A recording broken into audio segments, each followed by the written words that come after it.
everybody. So I've just come off the phone to a client, somebody who I worked with 7 months ago, just before I had my little boy Harvey, and it was just so nice to hear somebody thanking you for helping them with their business. And so they came to me for a website redesign, and not a full website redesign, they just wanted to improve the UX of it. And it was just sort of the mindset that he came with was very much of that, we just need some results, we just need to make a difference, and there's people who aren't engaging with our product and things like that. And when everybody ever comes to me, I really try hard to understand what it is that they're wanting to achieve, like what is the actual ultimate goal. And when you really understand the business goal, then we really need to understand the user goal. And I explained a framework to him that I use, and he'd never heard of it before. It's not something that many businesses would have ever heard of, and it's called the Jobs to Be Done framework. And when you think about the Jobs to Be Done framework, and when I explain it, it's almost like that aha moment, and that's how he just explained it. It's like the penny just dropped as soon as I explained that this is the way we need to do things before we design anything. Because a lot of the time, a lot of businesses, we end up guessing, we end up thinking, right, what is it that my users want? What is it that I need to do to make more sales, or to get more engagement, or to get people referring me, or to get better retention? And they go, I need to do this. And then they put something together, they get someone to design something. You've probably been in that situation before where you really want to do something, so you come up with an idea and you go full steam ahead. You work on it, you can spend weeks, months, days working on something, and then you go, didn't really have the effect that I thought it would. I was seeing, a house on the beach. I was driving, a really nice 4x4. I was seeing money rolling in, and it didn't quite work like that.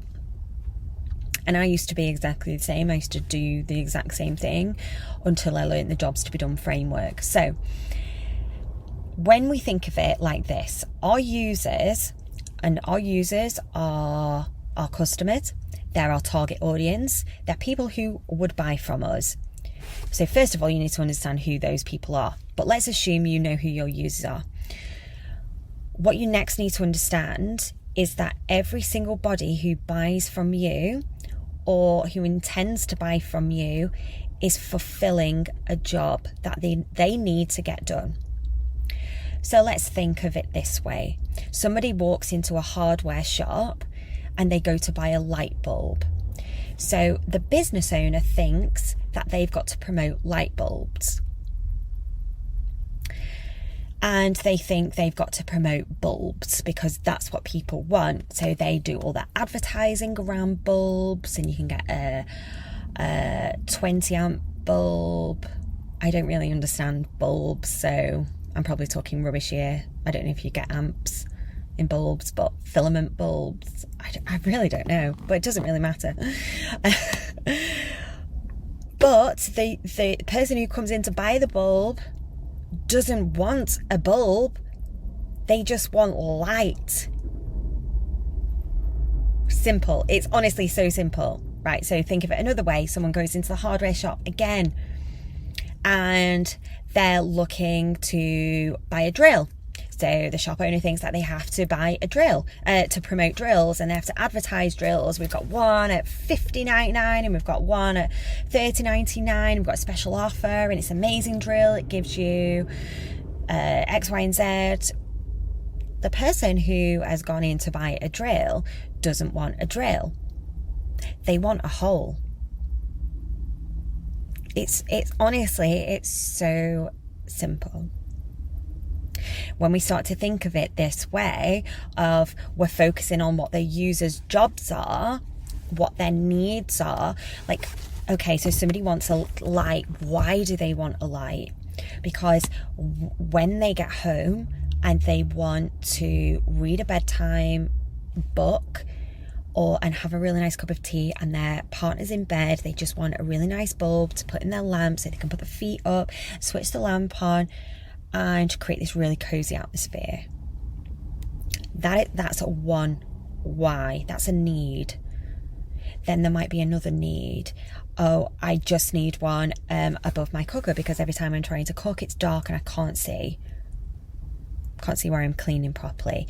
So now what we're doing is we're actually designing for the need as opposed to the product or service. So whatever your product or service is, you have to remember that people are not buying your product or service.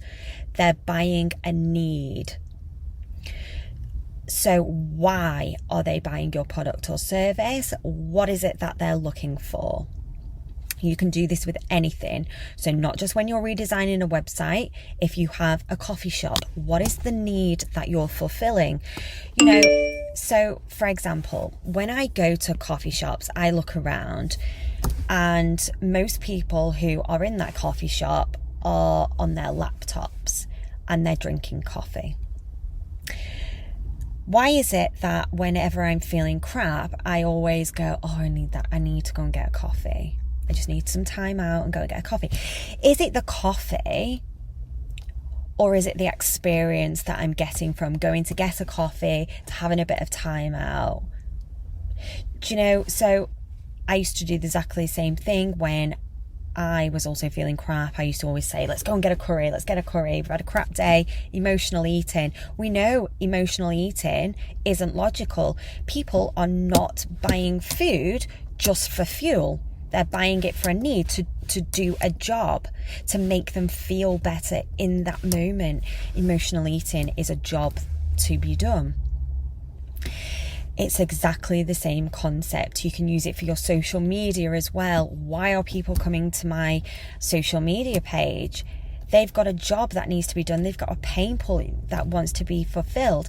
People who come to my webpage and my social pages, majority of people are UX designers, and the job that they're looking to get done is to land a UX career, and to do that they need to improve their portfolio and they need to get interviews. So if I can design content around those pain points because I understand their needs, I'm not now designing content for my services, because I could easily say, jobs to be done, service, here you go, like X amount of pounds, this is jobs to be done, this is what it can do. But nobody would relate to that. People relate to people who understand them and people who empathize with them. And when we empathize with people, they feel understood. And though honestly, if you do any research around human behavior and psychology, one of the biggest things that people want in life is to be understood as people.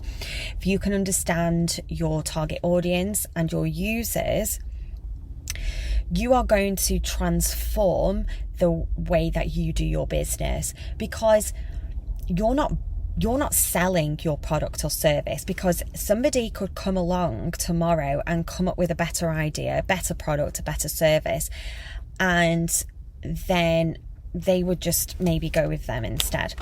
But what people are doing is they're coming to you because they have a need. If you design for the need instead of designing for the product, needs never change, but products will.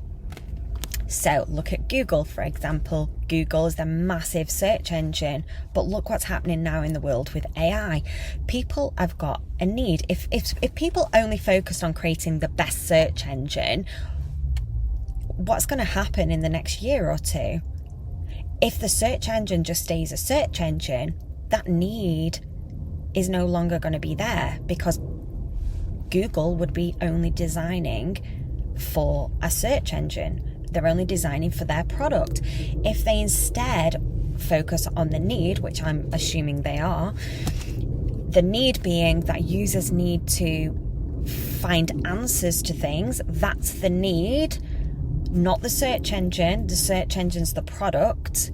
If we focus on the need of wanting to get answers, things like ChatGPT is now something that can fulfill that need, as well as a search engine. As long as you're always focusing on the need, then you'll always be able to keep up with new trends, new markets, competitors, everything like that. Everything should focus back to your user and what it is that they're wanting to achieve. When you do this and when you do this task, you should actually have, and you do some research is the key thing here that you need to do. You would likely have over 100 needs that your users have. And then it's a case of categorizing them, understanding which are the priority needs, which are the biggest pain points that my users got, and where do I focus my attention on. Design everything based upon your users. Go back to that information that you've gathered to understand them and empathize with them.